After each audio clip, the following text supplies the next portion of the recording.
SummerSlam 2021 winner prediction অর্থাৎ SummerSlam 2021 paper ভিউতে কোন ম্যাচগুলো অনুষ্ঠিত হবে এবং সেই ম্যাচগুলোতে কোন রেসলারগুলো জিততে পারে, রোমান রেঞ্জ ভার্সেস জন সিনার ইউনিভার্সাল চ্যাম্পিয়নশিপটিতে কোন রেসলার জিতবেন, এছাড়াও বড় কোনো সারপ্রাইজ রয়েছে কিনা, সমস্ত বিষয়গুলো নিয়ে এই ভিডিওটিতে ডিসকাস করা হয়েছে।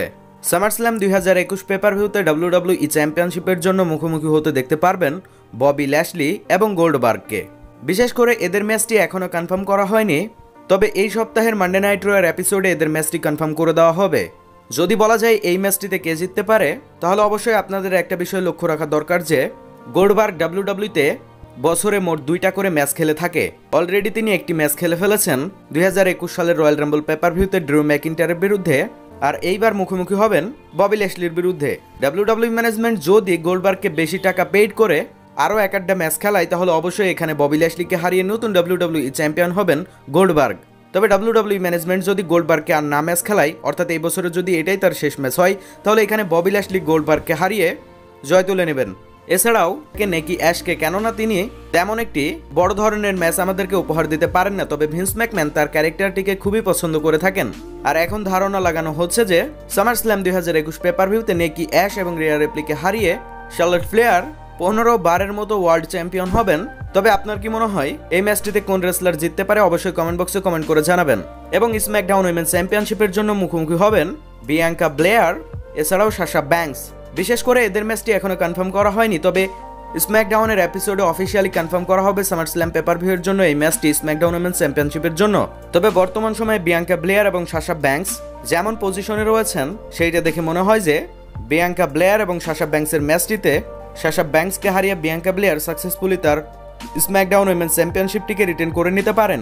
এছাড়াও আপনারা মানডে নাইট রয়ার এপিসোডে দেখিয়েছিলেন ডেমিয়ান প্রিস্ট সেই ম্যাচকে কন্টেন্ডারশিপ ম্যাচে হারিয়ে দিয়েছিলেন, আর সেইখান থেকে বোঝা গিয়েছে যে সামারস্ল্যাম পেপার ভিউতে ডেমিয়ান প্রিস্ট এবং সেই ম্যাচ মুখোমুখি হবেন ইউনাইটেড স্টেটস চ্যাম্পিয়নশিপের জন্য।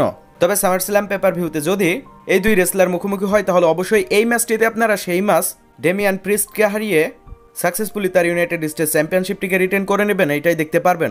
এছাড়াও আরকে ব্রো টিম অর্থাৎ র্যান্ডি অর্টন এবং রিডল মুখোমুখি হবেন সামারস্ল্যাম 2021 পেপার ভিউতে এস স্টাইলস এবং আমাসের বিরুদ্ধে। এবং এই ম্যাচটির রেজাল্ট সম্পর্কে যদি বলা যায়, তাহলে ডাব্লিউডাব্লিউ ম্যানেজমেন্ট আরকে ব্রো টিমকে নতুন ট্যাগ টিম চ্যাম্পিয়ন বানাতে পারেন এবং এখানে এস স্টাইলস ও আমাসকে হারিয়ে র্যান্ডি অর্টন এবং রিডল নতুন ট্যাগ টিম চ্যাম্পিয়ন হবেন। এছাড়াও স্ম্যাকডাউন ট্যাগ টিম চ্যাম্পিয়নশিপ ম্যাচে মুখোমুখি হতে পারেন Jey Uso, Jimmy Uso versus Dominik Mysterio এবং রেই মিস্টেরিও। বিশেষ করে এদের স্টোরি লাইনে দেখতে পাচ্ছেন যে বর্তমান সময় জেই উসো জিমি উসোকে ট্রাইবালশিপের সাথে রেখে তাকে সেখানে টাইটেল শট দেওয়া হচ্ছে। তবে সামারস্ল্যাম পেপার ভিউতে যদি ডমিনিক মিস্টেরিও রে মিস্টেরিও মুখোমুখি হয় উসোস ব্রাদারের বিরুদ্ধে, তাহলে অবশ্যই তারা সেখানে চ্যাম্পিয়নশিপটি জিততে পারবেন না, বরং উসোস ব্রাদার তাদের সাকসেসফুলি স্ম্যাকডাউন ট্যাগ টিম চ্যাম্পিয়নশিপটিকে রিটেন করে নেবেন। এছাড়াও আপনারা ড্রু ম্যাকিন্টায়ার এবং জিন্দার মাহলকে 1-on-1 সিঙ্গেলস ম্যাচে মুখোমুখি হতে দেখতে পারবেন, আর এই ম্যাচটিতে ড্রু ম্যাকিন্টায়ার জিন্দার মাহলকে হারিয়ে সেই ম্যাচটিতে জয় তুলে নেবেন। এরপরে আপনারা ফার্স্ট টাইম এভার মুখোমুখি হতে দেখতে পারবেন সামারস্ল্যাম পেপার ভিউতে এজ এবং সেথ রোলিন্সকে। বিশেষ করে এদের স্টোরি লাইনটি খুবই ইন্টারেস্টিং ভাবে স্ম্যাকডাউনের এপিসোডে গঠন করা হচ্ছে। যেহেতু সামারস্ল্যাম পেপার ভিউতে এজ এবং সেথ রোলিন্স মুখোমুখি হবেন, আর আমার মনে হয় যে সামারস্ল্যাম পেপার ভিউয়ের সব থেকে অন্যতম একটি ম্যাচ হবে এজ এবং সেথ রোলিন্সের। এবং এইখানে আপনারা অবশ্য সকলেই জানেন যে সেথ রোলিন্স সামারস্ল্যাম পেপার ভিউয়ের পরে রোমান রেঞ্জের বিরুদ্ধে ইউনিভার্সাল চ্যাম্পিয়নশিপের জন্য ম্যাচ পাবেন, আর সেজন্যই এজকে হারিয়ে সেথ রোলিন্স যেভাবেই হোক সেখানে জয় তুলে নেবেন এবং এজ সেই ম্যাচটিতে হেরে যাবেন। তবে আপনার কি মনে হয় এজ এবং সেথ রোলিন্সের ম্যাচটিতে কোন রেসলার জিততে পারে, অবশ্যই কমেন্ট বক্সে কমেন্ট করে জানাবেন। এছাড়াও ইউনিভার্সাল চ্যাম্পিয়নশিপের জন্য সামারস্ল্যাম পেপার ভিউতে একেবারে মেন ইভেন্টে মুখোমুখি হবেন জন সিনা এবং ইউনিভার্সাল চ্যাম্পিয়ন রোমান রেঞ্জ। বিশেষ করে এদের ম্যাচটি কিন্তু নিঃসন্দেহে অসাধারণ একটি ম্যাচ হবে, দর্শকদের এটা একটি ড্রিম ম্যাচ। তবে যাই হোক, এই ম্যাচটিতে দুইজনেরই পারফরমেন্স থাকবে দেখার মতো। আর যদি বলা যায় এই ম্যাচটির রেজাল্ট সম্পর্কে, তাহলে অবশ্যই আপনারা এই ম্যাচটিতে দেখতে পারবেন রোমান রেঞ্জ জন সিনাকে হারিয়ে সাকসেসফুলি তার ইউনিভার্সাল চ্যাম্পিয়নশিপটিকে রিটেন করে নেবেন। তবে একটা বিষয় এখানে দেখার রয়েছে, সেটা হচ্ছে সামারস্ল্যাম পেপার ভিউয়ের পরেও ডাব্লিউডাব্লিউতে রয়ে যাবেন জন সিনা। ডাব্লিউডাব্লিউ ম্যানেজমেন্ট যদি দর্শকদেরকে শক্ট করতে চায়, তাহলে অবশ্যই এখানে জন সিনা রোমান রেঞ্জকে হারিয়ে তিনিও ইউনিভার্সাল চ্যাম্পিয়ন হতে পারেন। তবে আপনার কি মনে হয় জন সিনা এবং রোমান রেঞ্জের মধ্যে ইউনিভার্সাল চ্যাম্পিয়নশিপ ম্যাচটিতে কোন রেসলার জিততে পারে, অবশ্যই কমেন্ট বক্সে কমেন্ট করে জানাবেন। ধন্যবাদ।